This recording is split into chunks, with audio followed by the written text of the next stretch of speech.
à tout le monde. Faire un beau dimanche après une semaine désastreuse, n'est-ce pas? Donc, il est vraiment bien et bon de vous revoir ici ce matin avec vos beaux sourires. Donc, c'est formidable. On continue notre belle série qu'on a commencée il y a déjà 2-3 mois, je pense. Seigneur, apprends-nous à prier. Donc, on se souvient, c'est la demande que les disciples de Jésus ont faite à Jésus, oui. Après avoir écouté Jésus prier, ils ont vraiment été touchés par la façon que Jésus priait, qui était tellement différente des religieux de l'époque. Et les disciples, ils ont demandé à Jésus, « Bien, Seigneur, on aimerait ça prier comme toi. Enseigne-nous à prier. » Et comme je l'ai dit, je vais mettre mes lunettes. Comme je l'ai dit la dernière fois, Jésus, loin de nous enseigner des formalités, il nous a élevés avec lui au rang de ceux qui peuvent dire à Dieu, Père. Il nous a transportés dans les bras d'amour du Père. Il nous a appris à dire Papa. J'ai beaucoup aimé ta prière ce matin. Tu as commencé en disant Père. Et ça fait tellement du bien, c'est tellement rassurant de pouvoir appeler Dieu Papa, parce qu'il est vraiment un très bon Père pour nous.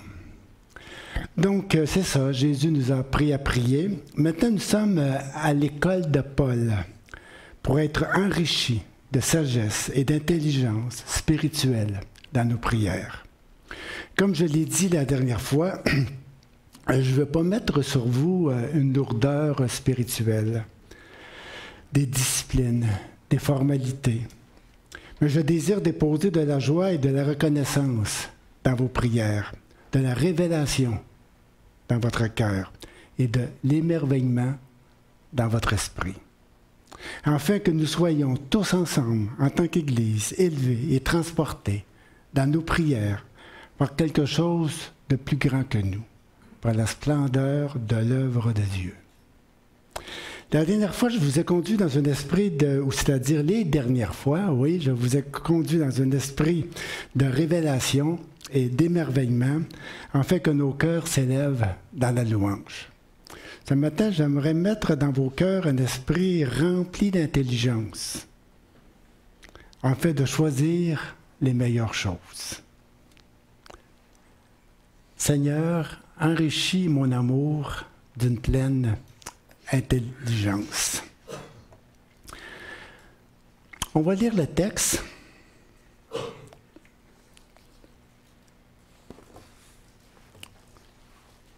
crois que c'est ça, c'est moi qui dois changer. Peut-être que c'est pas allumé. Est-ce que c'est allumé? Est-ce que ça ne l'est pas? Est-ce que ça marche? Est-ce que ça fonctionne? Est-ce que ça ne marche pas? Ça marche comment? On, OK, donc ça devrait aller. Ah, allez, le voici. Donc, c'est la prière de Paul pour les Philippiens. Et c'est une belle prière pour l'Église. C'est une belle prière pour nous aussi qui sommes à Saint-Eustache. L'apôtre Paul, dans sa lettre, dans son introduction à sa prière, il dit « Je rends grâce à mon Dieu de tout le souvenir que je garde de vous, ne cessant dans toutes mes prières pour vous tous de manifester ma joie au sujet de la part que vous prenez à l'Évangile depuis le premier jour jusqu'à maintenant. Je suis persuadé que celui qui a commencé en vous cette bonne œuvre la rendra parfaite pour le jour de Jésus-Christ. Il est juste que je pense ainsi de vous tous, parce que je vous porte dans mon cœur, soit dans mes liens, soit dans la défense et la confirmation de l'Évangile, vous tous qui participez à la même grâce que moi. Car Dieu m'est témoin que je vous chéris tous avec la tendresse de Jésus-Christ. Et ce que je demande, et voilà sa prière, et ce que je demande dans mes prières, c'est que votre amour augmente de plus en plus en connaissance et en pleine intelligence pour le discernement des choses les meilleures. afin que vous soyez purs et irréprochables pour le jour de Christ, remplis du fruit de justice qui est par Jésus-Christ, à la gloire et à la louange de Dieu. Oui, notre Père, nous te demandons de faire en sorte que notre amour s'enrichisse de connaissance et d'intelligence, afin que nous puissions, en tant qu'individus, en tant que communauté, choisir les choses les meilleures qui vont te plaire. Donc, Seigneur, remplis nos cœurs d'intelligence et de connaissance, afin que ta gloire éclate au milieu de nous. Donc, c'est une des plus belles prières de Paul pour l'Église. Sa prière s'inscrit dans la reconnaissance. Elle est inspirée par la joie et la tendresse qu'il leur porte. Il demande à Dieu, oui, d'enrichir notre amour d'une pleine intelligence afin de choisir les choses les meilleures pour nous et pour l'Église. Donc, si vous l'avez bien remarqué, Paul introduit sa prière par une action de grâce. Je rends grâce à mon Dieu de tout le souvenir que je garde de vous. Paul, en réalité, a toujours gardé un très bon souvenir de son séjour à Philippe, de ses rencontres le matin à la petite rivière de la ville, de ses repas le soir, de ses agapes, comme il les appelle, de ses échanges autour de la table. Il a gardé un très bon souvenir de tous les sourires de tous ces gens assoiffés de la bonne nouvelle.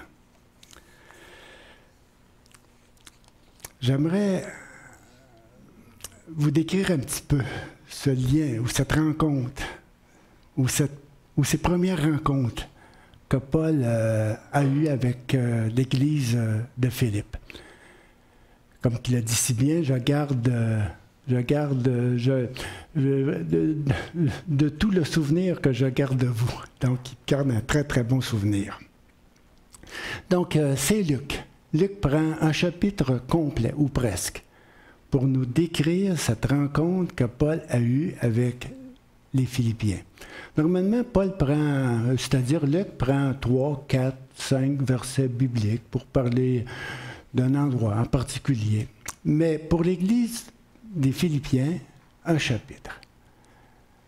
Et probablement que Paul s'est référé, pas Paul, mais Luc s'est référé à Paul, oui, pour pouvoir écrire cette histoire. Et Paul, probablement qu'il en avait beaucoup à dire. Il garde un très, très bon souvenir de son séjour chez les Philippiens.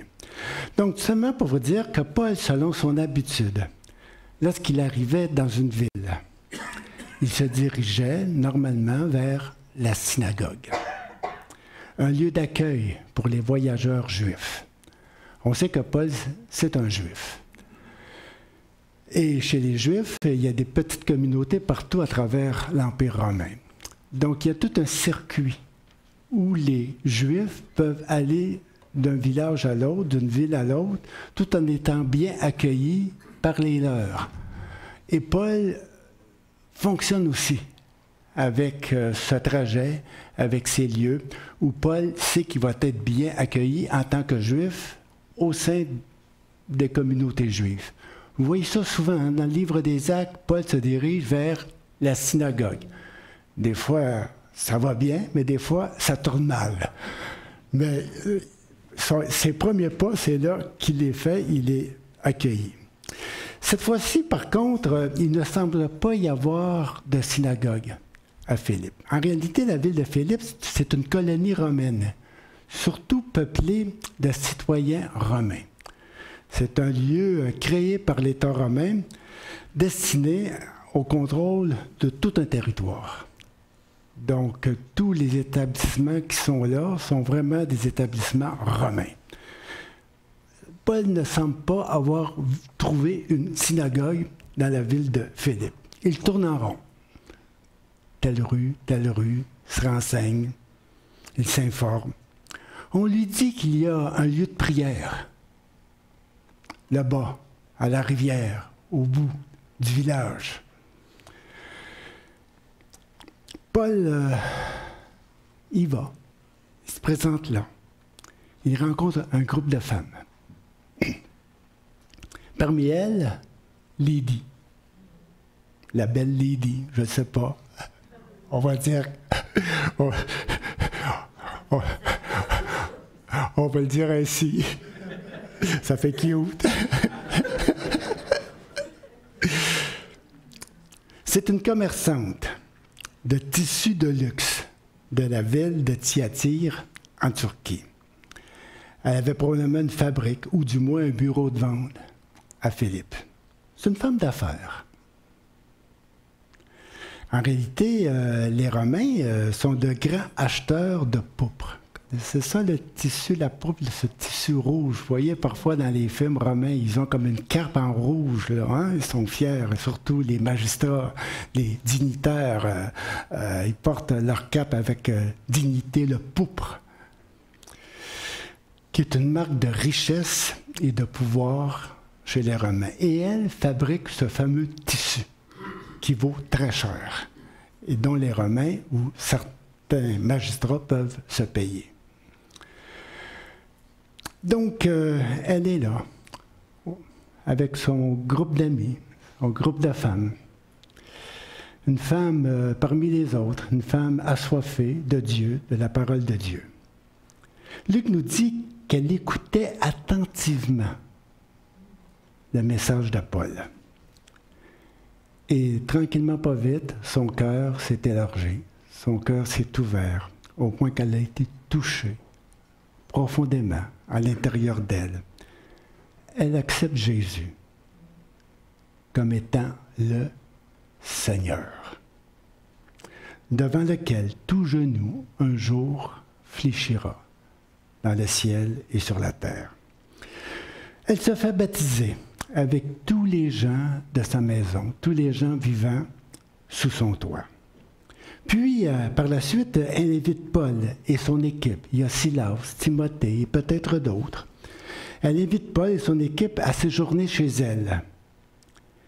Luc nous dit qu'elle a insisté. « Venez chez moi. Venez chez moi. » Et Paul devait dire, c'est important ça, hein, une petite note comme ça. Elle insista.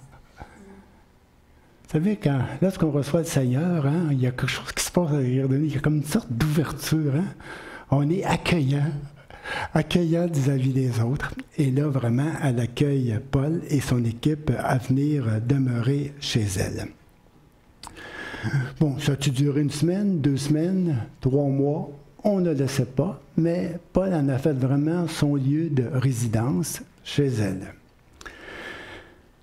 Sa maison, pour ne pas dire sa villa, parce qu'en réalité, la plupart des gens avaient une petite maison d'1 pièce, 2 pièces, maximum 3.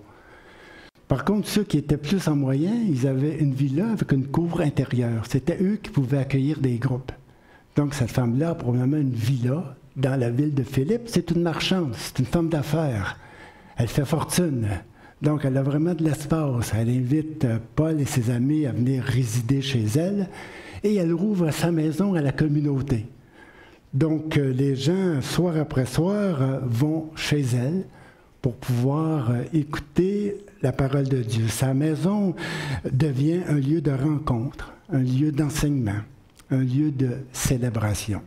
Ça fait un petit peu penser à l'histoire de Saint-Eustache tout au début, pour ceux qui n'étaient pas au courant, avant que l'Église soit construite, et ainsi de suite. Nos réunions se faisaient chez une femme d'affaires, chez Mme Vinginder, ici sur la rue Saint-Louis. En réalité, il y avait Mme Vinginder, puis il y avait M. Boissel, le cordonnier de la ville. Donc, un en face de l'autre. Et on se promenait d'un endroit à l'autre. Mais vraiment, le lieu où est-ce qu'on pouvait se rassembler, c'était dans le salon d'esthéticienne de Mme Vinginder. Le soir, durant le jour, elle soignait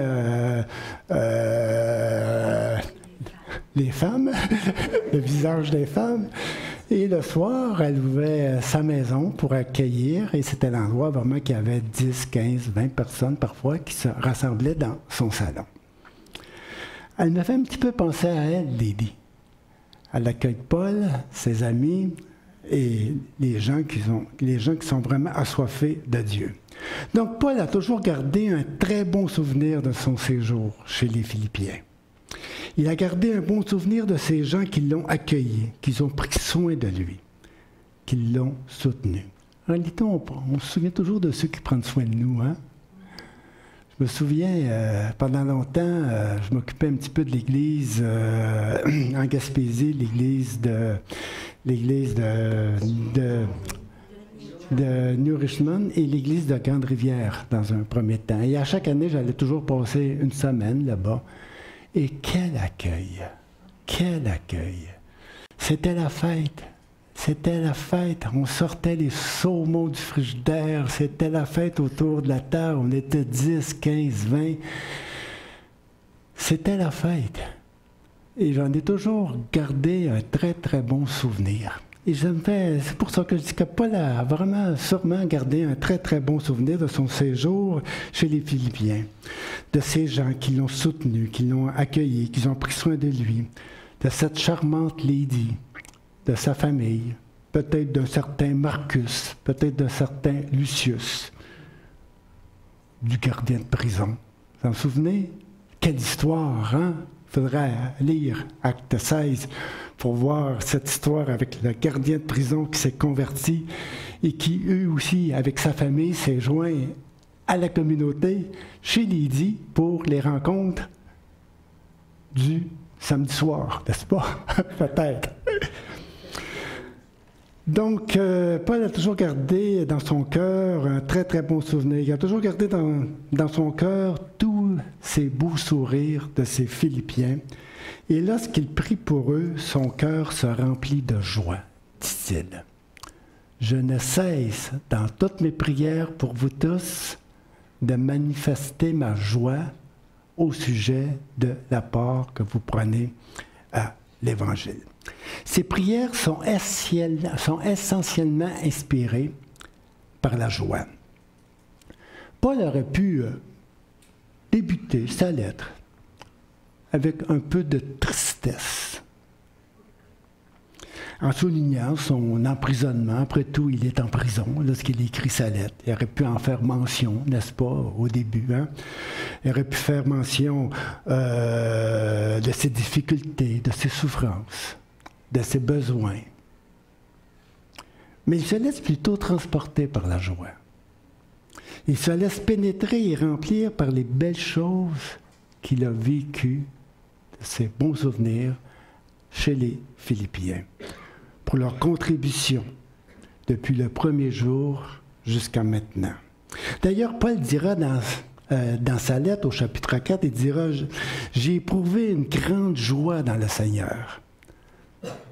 De ce que vous avez pu enfin renouveler l'expression de vos sentiments pour moi. En réalité, il lui envoyait quelques sous de temps en temps pour le soutenir. Et c'était vraiment bien accueilli de l'apôtre Paul parce qu'il va leur dire même, vous le savez vous-même, Philippiens, au commencement de la prédication de l'Évangile, lorsque je partis de la Macédoine, aucune église n'entrant en compte avec moi pour ce qu'elle donnait et recevait, vous fûtes les seuls à le faire. Quelque chose, hein?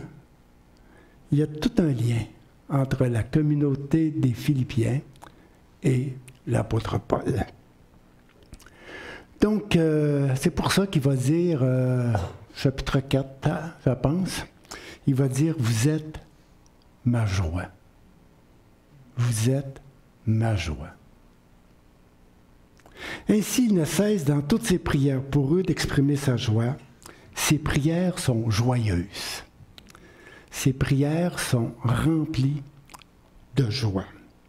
Je voudrais faire une petite parenthèse ici. Dans nos prières, il doit y avoir une grande place pour la joie. Qu'importe les besoins, qu'importe les souffrances, qu'importe les peines, il doit y avoir de la joie dans nos prières. Comme l'apôtre Paul le dit si bien, toujours dans sa lettre aux Philippiens, chapitre Philippiens 4.4, réjouissez-vous toujours dans le Seigneur, et je le répète, réjouissez-vous. Je ne cesse de manifester ma joie pour vous tous. Ces prières sont remplies de joie et je pense que c'est vraiment important que nos prières, qu'il y ait une grande place dans nos prières, dans nos réunions de prière pour la joie. Souvent, malheureusement, nos prières sont infectées, je pourrais le dire ainsi, par la déprimande. On est abattu. Et c'est malsain pour la vie chrétienne. Toujours voir le négatif, toujours voir ce qui manque, toujours voir ce qui ne va pas. On finit par se décourager, on finit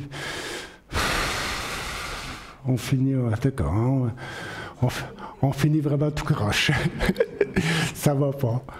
Donc, c'est tellement important d'avoir cet aspect de joie, de célébration dans nos rencontres, dans nos prières. C'est fondamental. Réjouissez-vous toujours dans le Seigneur, dit l'apôtre Paul. Et l'apôtre Paul le fait si bien en disant « Je ne cesse, ne cessant ».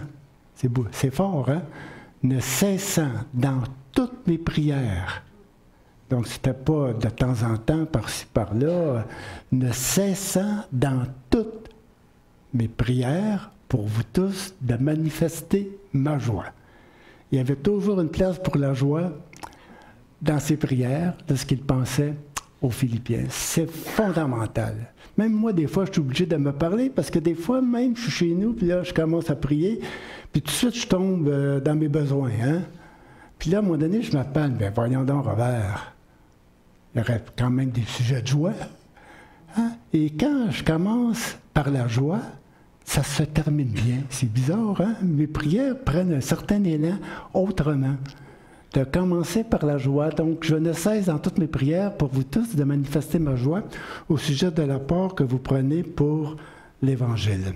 Ensuite, l'apôtre Paul va exprimer son amour pour eux.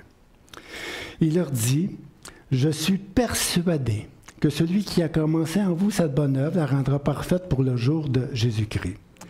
Il est juste que je pense ainsi de vous tous, parce que je vous porte dans mon cœur, soit dans mes liens, soit dans la défense et la confirmation de l'Évangile, vous tous qui participez à la même grâce que moi.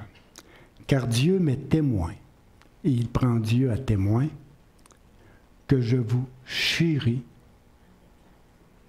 tous avec la tendresse de Jésus-Christ. » Il dit « je vous chéris ». C'est un mot que j'aime bien. Je ne sais pas si vous l'aimez, ce petit mot-là. Chérir, chérir quelqu'un. Vous savez, chérir, dans le dictionnaire, c'est écrit « chérir », c'est aimer tendrement. C'est avoir beaucoup d'affection. C'est être profondément attaché à celui qu'on aime. Je vous chéris tous avec la tendresse de Jésus-Christ. Littéralement, si on traduirait là, littéralement, mot par mot, le texte dirait « Je vous désire ardemment ». Hein, le mot « chérir », là, littéralement, là, c'est un désir ardent. Je vous désire ardemment dans les entrailles, et c'est ce que le texte de l'original dit, je vous désire ardemment dans les entrailles du Christ Jésus. C'est fort. C'est très, très, très fort. Il ne désire pas seulement d'être, il ne désire pas, c'est-à-dire, je vous désire ardemment dans les entrailles, pas seulement avec les entrailles, mais dans les entrailles. C'est encore plus fort.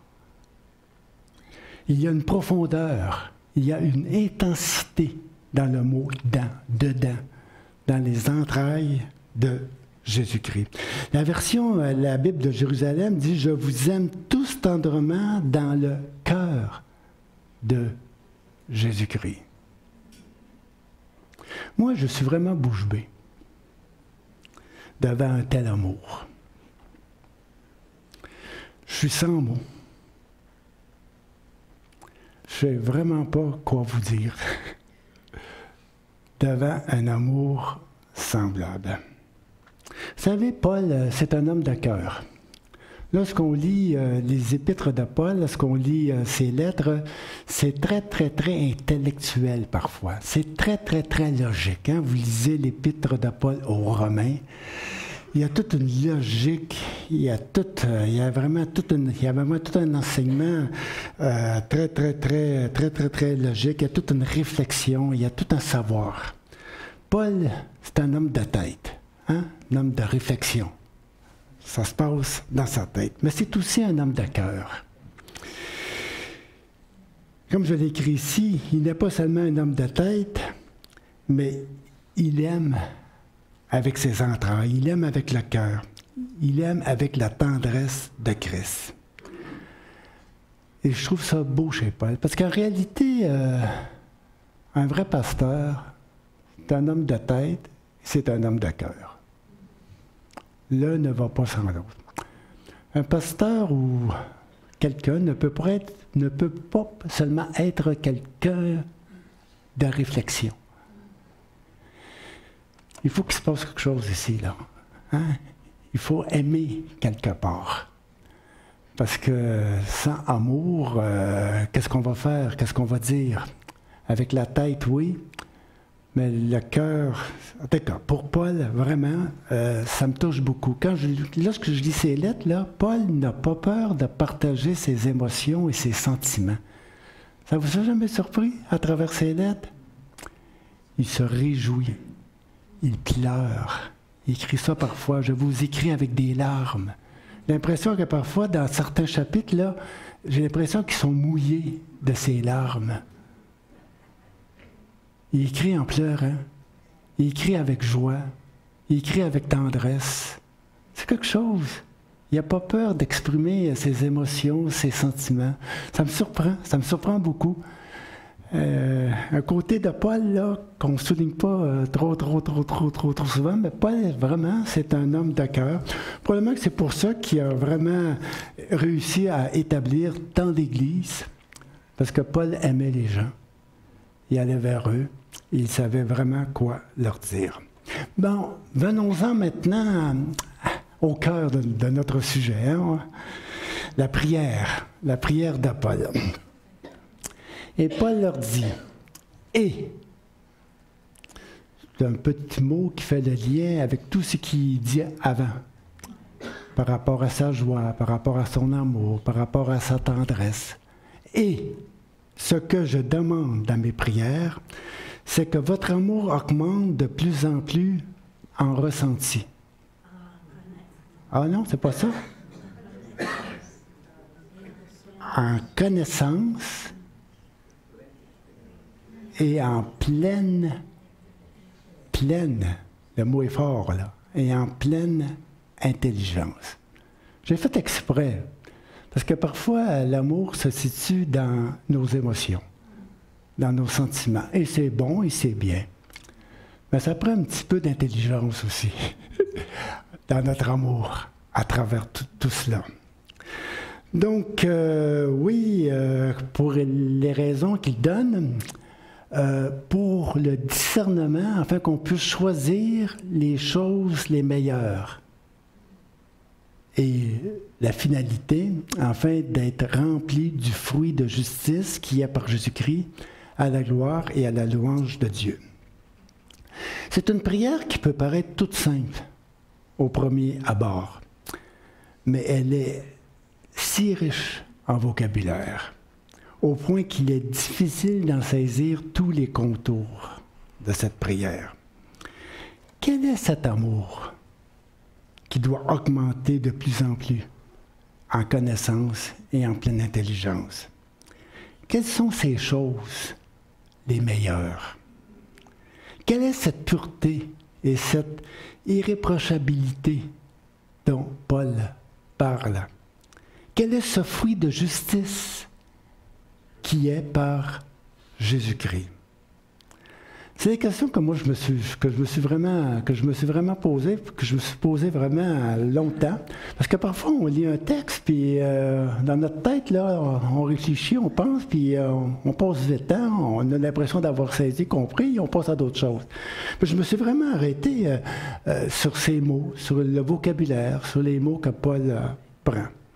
Donc, à la lumière du contenu de sa lettre, il y a deux interprétations possibles. Il y a deux lectures qu'on peut faire du texte.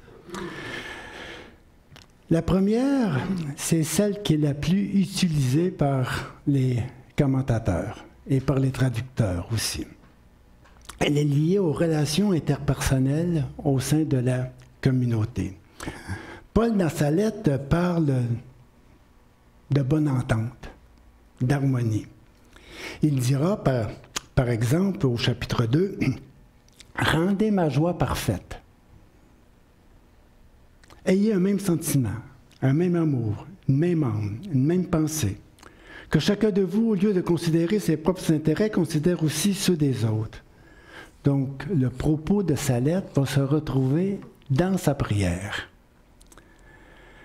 La semaine passée, j'ai été vraiment frappé. Bon, l'Église était vraiment remplie à craquer, n'est-ce pas? Mais je n'ai pas été frappé par ça. J'ai été vraiment frappé par la diversité des gens. Votre Église, notre Église, elle est une communauté multi-ethnique. Écoutez, celui qui présidait, c'était un Chinois. Celui qui faisait les chants, c'était un Africain. Et une des choresses, c'était une femme qui venait de l'Amérique du Sud. Puis il y avait 2 Québécois perdus là-dedans, là, tu sais. Ça ne savait pas trop quoi faire. Ça m'a vraiment surpris. Vraiment, vraiment, vraiment surpris.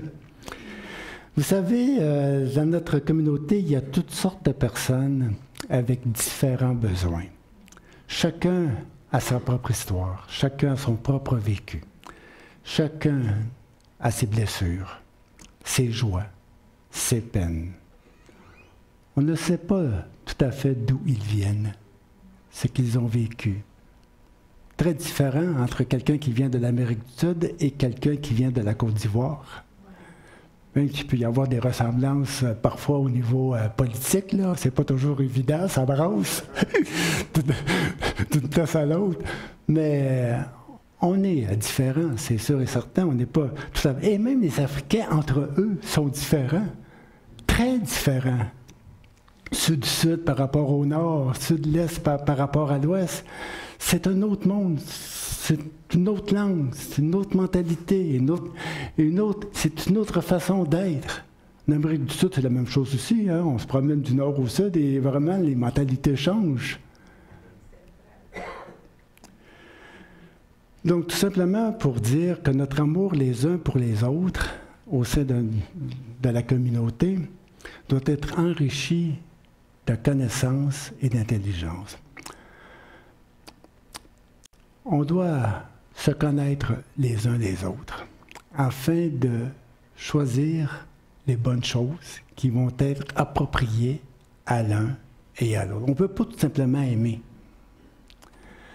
Parce que l'amour, parfois, blesse. Parce que parfois, je ne sais pas si ça vous est déjà arrivé de mal aimer, de mal répondre à certains besoins, même si on avait une bonne intention. Ça vous est jamais arrivé de blesser quelqu'un à cause que vous n'étiez pas trop au courant de la situation? Vous avez voulu aider, vous avez voulu vraiment donner un coup de main, vous avez vraiment voulu dire de quoi, mais en réalité, ça a mal tourné. Il vous manquait des éléments. Et c'est pour ça que l'apôtre Paul dit que notre amour doit être enrichi de la connaissance des uns des autres. d'avoir l'intelligence de savoir qui est qui et qui fait quoi. Connaître un petit peu l'origine de l'un et de l'autre. Celui qui vient de la Côte d'Ivoire devrait s'intéresser à celui qui vient du Brésil, Israël, en arrière. C'est ça, hein? C'est du Brésil que toi tu viens, hein? Du Guatemala. Ah! C'est complet. Oh, les Brésiliens sont là en arrière. Puis il y en a une aussi là. Est-ce qu'il y en a d'autres qui viennent d'autres endroits de l'Amérique du Sud, du Salvador? En Afrique, il y a la Côte d'Ivoire, puis il y en a d'autres qui viennent d'ailleurs. Cameroun. Angola. Hey, écoutez, là. Aïe, oui, aïe, aïe. Aïe, aïe. Moi, avant, j'étais habitué de travailler avec des Québécois. On se connaissait. On savait quoi dire, comment le dire, quand pas le dire, quand se taire. Hein? On se connaissait, on connaissait les points sensibles. Hein? On se connaissait. Il y a des choses qu'il ne fallait pas dire, des choses qu'il fallait dire, puis comment le dire. Je ne sais pas comment parler, moi, à Noël. Je vous le dis. Je ne sais pas comment. Oh, OK, je suis gentil, je lui donne la main, bonjour, comment là, ça va? Mais je suis limité. Comment qu'on peut vraiment s'entraider les uns les autres si on ne se connaît pas les uns les autres? Il faut vraiment s'aimer, oui, mais avec la connaissance des uns des autres pour qu'on puisse, comme l'apôtre Paul l'a dit dans cette traduction-là, écoutez, c'est la traduction d'une... En tout cas, c'est une traduction. Je vais quand même la lire, vous allez vraiment comprendre ce que je veux dire. Donc, ça, c'est une traduction à la lumière des relations interpersonnelles. Ce que je demande à mes prières, c'est que votre amour les uns pour les autres, on précise ici, hein, s'enrichisse de clairvoyance et en toute perspicacité, afin que vous puissiez mieux comprendre les autres et trouver leurs besoins réels. Alors vous saurez discerner les vraies valeurs et vous serez capable de distinguer l'essentiel de l'accessoire et de trouver en toutes circonstances la bonne manière d'agir. Un tel discernement vous rendra vrai et honnête dans vos relations, dans vos intentions et dans vos relations aussi, et dans vos intentions, sans motivation douteuse cachée. Ainsi, vous parviendrez au jour de Christ sans voir causer la chute d'autrui. C'est malheureux parfois qu'il y ait... Oui, je vais le dire ainsi. C'est malheureux parfois que... Je ne sais pas dire plusieurs chrétiens, parce que c'est peut-être le cas, qu'ils ont été blessés. Blessés, oui, par notre maladresse. On n'a pas eu les bons mots, on n'a pas eu la bonne approche, on ne connaissait pas tout à fait la situation. On a pris une décision sans trop savoir, sans trop pousser, sans trop examiner. Et on a blessé. Il y a des gens qui ne reviendront plus jamais à l'Église. Et c'est triste. Et ce n'est pas à cause qu'ils ne croient pas. C'est à cause qu'il y a une blessure profonde en eux, qui n'est pas encore guérie, qu'il n'y a pas eu encore quelqu'un qui a été capable de les guérir à l'intérieur d'eux. Et c'est triste. Et je trouve ça triste. C'est involontaire souvent. Moi, j'appelle ça de la maladresse. On a manqué de doigté. On a manqué de tact. On a manqué de patience. On n'a pas su attendre. On n'a pas su écouter. On est allé trop vite. Le temps pressait. Il fallait faire. Il fallait agir. et on a blessé. On a blessé et on a blessé. L'Église devrait être un lieu de guérison. Et pour être un lieu de guérison, ça prend beaucoup d'amour et un amour rempli d'intelligence pour savoir comment agir envers chacun, afin de pouvoir s'édifier les uns les autres et de pouvoir grandir dans cet amour que le Christ nous donne. Je sais pas, moi je dis ça puis ça me parle. Ça me parle parce que moi-même j'en ai blessé des gens, probablement.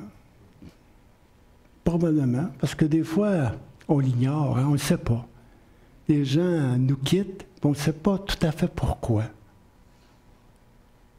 On laisse aller les choses. On ne s'en parle plus. Il y a des choses parfois qui durent depuis 10 ans, 15 ans, 20 ans, qui sont là, en arrière, dans le passé. Oui, c'est triste, c'est triste, c'est triste, c'est triste. Tout simplement pour vous dire, ayons un peu d'intelligence dans notre façon d'aimer. Aimons avec connaissance de cause. Aimons avec une pleine intelligence. Et c'est pour ça que l'apôtre Paul demande dans sa prière que votre amour augmente de plus en plus en connaissance, pas en sentiment. Parce qu'on peut avoir de bons sentiments, mais une mauvaise compréhension. Donc, oui, ayons de l'amour, mais ayons un amour intelligent, rempli de connaissances et de savoir-faire. Comme c'est écrit, en fait, de trouver en toutes circonstances la bonne manière d'agir.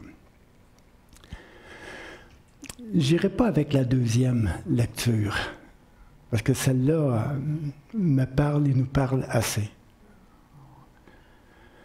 Je vais tout simplement y aller. Je vais sauter une page. Je vais sauter peut-être 2 pages. Et je vais y aller avec ma conclusion.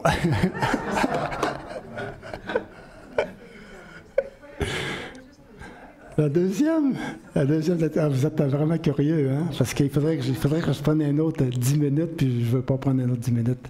La deuxième, c'est à la lumière des hérésies qui circulent au sujet de l'Évangile. On sait que l'apôtre Paul, dans sa lettre, bon, je vais avancer un petit peu, on sait que dans sa lettre, il parle vraiment des mauvais enseignants.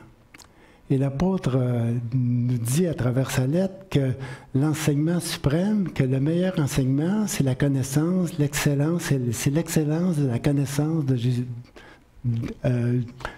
du Seigneur Jésus.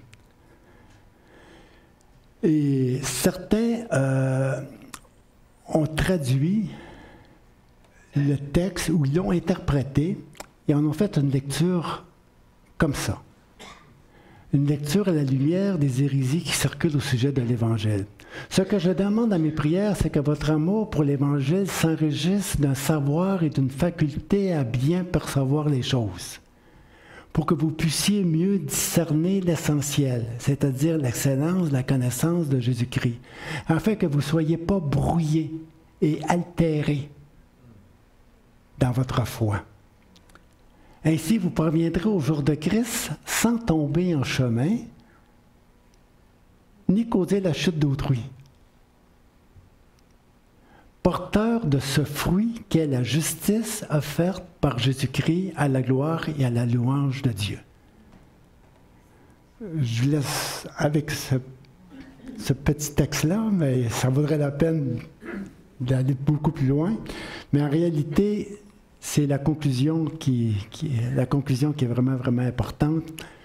Père, enrichis mon amour, notre amour, en connaissance et en pleine intelligence, pour que nous puissions, que je discerne et que nous puissions discerner les choses les meilleures. Donc, je vous laisse avec ça. C'est une belle, belle, belle prière que l'apôtre Paul fait. Et c'est une prière qui devrait nous habiter à l'intérieur de nous. Seigneur, donne-moi un petit peu d'intelligence dans ma façon d'aimer. Merci. Amen.